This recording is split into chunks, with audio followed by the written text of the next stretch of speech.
Atlanta is on the move. By 2050, millions will rely on a smarter, more connected transportation network. But can the city's roads, rails, and buses keep pace with its growth?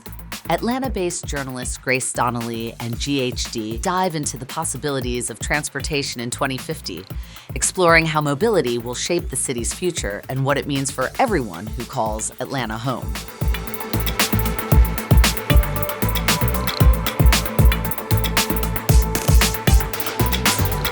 Marcia, thanks so much for talking with us today about transportation in Atlanta for our My City 2050 series. Could you share a little bit about your vision for an ideal commute between South DeKalb and Midtown, 25 years in the future?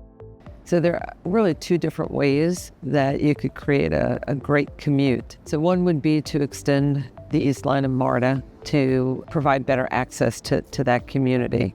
The other way would be to create bus rapid transit on I-20. I think there's a huge opportunity for that. A little bit easier, a little bit lower cost to implement. So what are some ways that would enable the transit system in Atlanta, in the Atlanta region, to act more as a unified network in the future, looking ahead to 2050? A number of years ago, the Atlanta Transit Link, the ATL, was formed.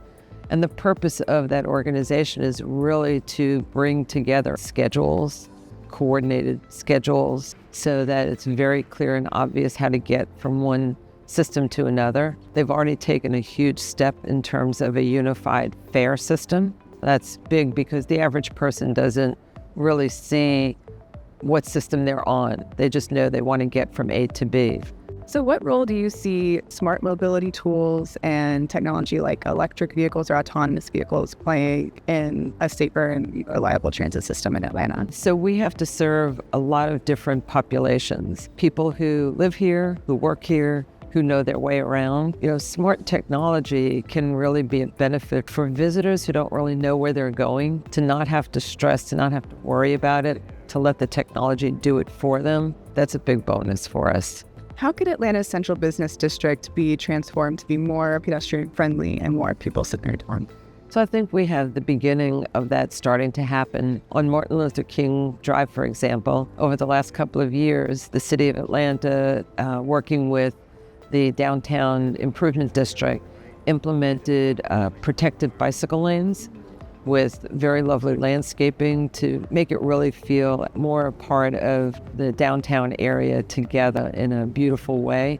So there are a lot of parts of the city, surprisingly, that still don't have something as simple as basic sidewalk. Very important in terms of resiliency, in terms of access and opportunity. I think that is a really important part of what the city is working on and what they need to continue doing. They're also implementing a very comprehensive program to bring all sidewalks into ADA compliance, making the bus routes more logical. Connectivity between bus routes, between bus systems is really important too. I also think education is super important. We have to educate young people about how to use transit, why it's important, all the different benefits of it, the climate benefits of it, etc.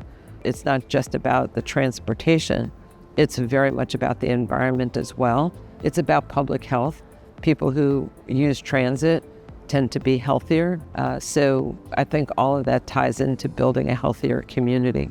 It does take a long time to build transit projects. Is there a certain transportation milestone you'd love to see the city reach in 2035? So I have a pet project that I would love to see happen. The north end of the MARTA system up in Doraville actually has tracks that extend outside of 285. They use it for turning trains around. They use it for storing cars at times. What I would love to see is for the line to be extended right now all the way to the county line, so people start seeing more train activity out there.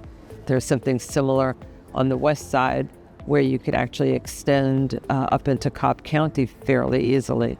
So I think there are a number of ways that we could start painting that picture for the communities by bringing transit a little bit closer, making it a little bit more a part of their everyday vision. Well, Marcia, thank you so much for chatting with me today about transportation in Atlanta and what the city could look like in 2050. My pleasure to have the conversation with you. Thanks.